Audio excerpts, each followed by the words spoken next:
جس نے زندگی فدا کر دی آپ پر، اس کو آپ تماشا مارتے ہو منہ پر.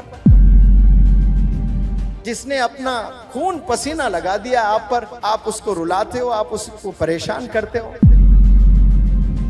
جب آپ پیدا ہوئے تھے بے پناہ خوش تھے کہ میرے گھر رحمت آئی ہے، لڑکی پیدا ہوئی ہے. اس کا صلہ 15 سال میں نوجوان بچی دے رہی ہے کسی کے ساتھ بھاگ کر.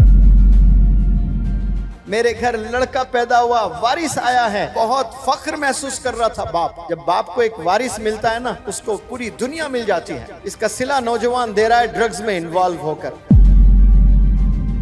آپ کی امی، آپ کے ابو ایک ٹیم بن کر آپ پر فدا ہو گئے. آپ کی گرومنگ میں لگ گئے، آپ کے ریزنگ میں لگ گئے، کھلانے میں لگ گئے، پلانے میں لگ گئے، پہنانے میں لگ گئے، پڑھانے میں لگ گئے. اور 15 سال کے بعد آپ ریونج لے رہے ہو، بدلہ لے رہے ہو، ذلیل کر رہے ہو. والدین پیارے بچوں مر جاتے ہیں، قسم خدا کی ان کی دعائیں زندہ رہتی ہے. والد تو انتقال ہو گیا، والد کی دعا زندہ رہتی ہے. ماں انتقال ہو گیا، ماں کی دعائیں زندہ رہتی ہے. میں گارنٹی سے کہتا ہوں 50 اور 60 سال کے جتنے بھی والدین اس روح زمین پر ابھی زندہ ہیں، ان میں 80% پریشان ہیں اپنے بچوں کو لے کر. اپنے ہی بچوں کو لے کر پریشان ہیں. اور جب آپ لوگ پیدا ہوئے تھے بے پناہ خوش تھے کہ میرے گھر رحمت آئی ہے، لڑکی پیدا ہوئی ہے. میرے گھر لڑکا پیدا ہوا، وارث آیا ہے. بہت فخر محسوس کر رہا تھا باپ. جب باپ کو ایک وارث ملتا ہے نا، اس کو پوری دنیا مل جاتی ہے. اور ایک بیٹی پیدا ہوتی ہے تو باپ بے پناہ خوش ہو جاتا ہے. یہ تو رحمت آئی ہے اللہ کی. بے پناہ پیسے نہیں تھے، کہاں کہاں جا کر دوسروں سے ادھار لے کر دعوتیں کرنے لگا. بہت خوش تھا، بچوں کو اچھے اچھے کپڑے لانے لگا، کھلونے لانے لگا. جیب میں پیسے نہیں ہیں لیکن دوست سے ادھار لے کر چھوٹے چھوٹے کھلونے جا کر بازار سے چاکلیٹ لانے لگا، آئس کریم کھلانے لگا، پارک لے جانے لگا، کیا کیا سب کرنے لگا. اس کا صلہ 15 سال میں نوجوان بچی دے رہی ہے کسی کے ساتھ بھاگ کر. اس کا صلہ نوجوان دے رہا ہے ڈرگز میں انوالو ہو کر. جو ٹیم بن گئے، آپ کی امی، آپ کے ابو ایک ٹیم بن کر آپ پر فدا ہو گئے.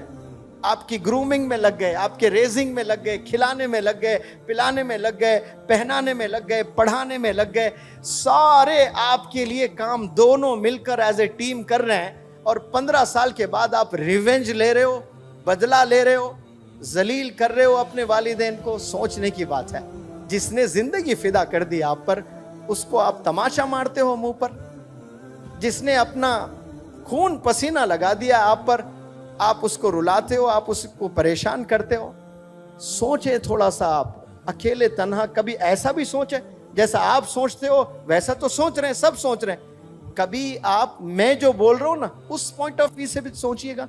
ارے ہاں بھائی، سر جو بول رہے ہیں صحیح تو کہہ رہے ہیں. دونوں مل کر یہ زندگی فدا ہو گئے میرے پر، مجھ پر اپنے آپ کو کھپا دیے. یہ دونوں میرے لیے ہی جی رہے ہیں لوگ. ان کا کوئی اور مقصد نہیں ہے، کوئی ایم نہیں ہے. بس ان کا ایم یہ ہے کہ مجھے پڑھائیں، مجھے کھلائیں، مجھے پہنائیں، مجھے اچھی زندگی دیں. اور واپس میں کیا دے رہی ہوں؟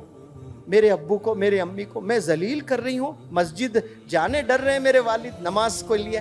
کیوں؟ میں نے ایسی گھنونی حرکت کر دی کہ مسجد میں جا کر نماز پڑھنے باپ ڈر رہا ہے شرمندگی سے، چہرہ نہیں دکھا پا رہا ہے. تھوڑا سا امیجن کریں، آپ کے والد ہیں، مسجد میں نہیں جا پا رہے ہیں، وہاں جہاں بچپن سے نماز پڑھا کرتے تھے. آج آپ نے ایسی حرکت کر دی جو والد محلے میں کسی کے منہ دکھانے لائق نہیں رہے. آپ کی حرکتوں سے ڈرگز میں انوالو. شرم آ رہی ہے باپ کو. گلیاں بدل کر دوسرے گلیوں سے جا رہا ہے. یہ نوجوان ایسے تحفے دے رہے ہیں اپنے والدین کو. فخر محسوس کرنا، پراؤڈ فیل کرنا. ڈیڈ آپ کے مام پراؤڈ فیل کرنا، میری بیٹی. خوش ہونا والدہ. والدین پیارے بچوں مر جاتے ہیں، قسم خدا کی ان کی دعائیں زندہ رہتی ہے. جو دعائیں آپ لوگ کو کیے تھے نا وہ ماضی میں، کبھی راتوں میں کیے، کبھی جمعے میں کیے، کبھی روزے کی حالت میں کیے، کبھی افطار کرتے ہوئے آنکھ سے آنسو بہائے آپ لوگ کے مستقبل کے لیے. والد تو انتقال ہو گیا، والد کی دعا زندہ رہتی ہے. ماں انتقال ہو گیا، ماں کی دعائیں زندہ رہتی ہے. تو دیکھنے کے لیے والدین زندہ نہیں ہوتے ہیں، لیکن وہ دعائیں زندہ رہتی ہیں اور وہ دعائیں آپ کو بلندیوں پر لے جاتی ہیں. اور آج اف بھی نہیں کہنا ہے, آپ اف تو دور ہاتھ بھی اٹھا رہے ہیں, تیز آواز میں بات کر رہے ہو, اونچی آواز میں بات کر رہے ہو, والدین کو رلا رہے ہو آپ لوگ. یہ رویے کو بدلیے, آپ ریسپیکٹ کرنا شروع کریں, پھر دیکھیں انشاءاللہ اللہ کیسے آپ کو چمکائے گا. سب لوگ کو چمکنے کا شوق ہے, کامیابی کا شوق سب کو ہے. فارمولہ آپ کے پاس گھر میں ہے, کامیاب ہونے کا فارمولہ آپ کے گھر میں ہے, دین میں بھی دنیا میں بھی. جنت میں جانا چاہتے ہو تو باپ دروازہ ہے, باپ کو رلا کر دروازہ لاک پڑا ہوا ہے, نہیں جا پاؤ گے آپ.